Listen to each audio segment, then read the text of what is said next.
የወንጌል አማኝ ሆናችሁ አንዴ መዝሙር ሰምተን እንመለስ። በሄድኩበት መንገድ ሁሉ ከኔ ጋር ለነበረ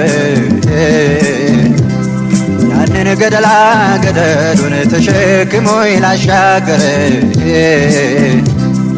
እኔን በቅፎ ሰብስቦኝ ባላንጣዬ ላሳፈረ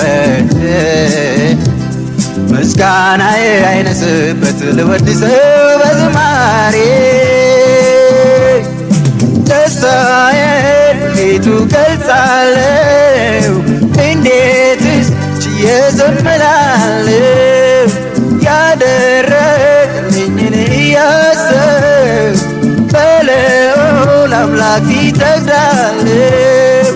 ኤልሮኢ ኤልሮኢ የሚያየኝን አየሁ ኤልሮኢ ኤልሮኢ የሚያየኝን አየሁ። የዘማሪውን ስም ከታች በኮመንት ሴክሽን ላይ አስቀምጡልኝ። ተባረኩ።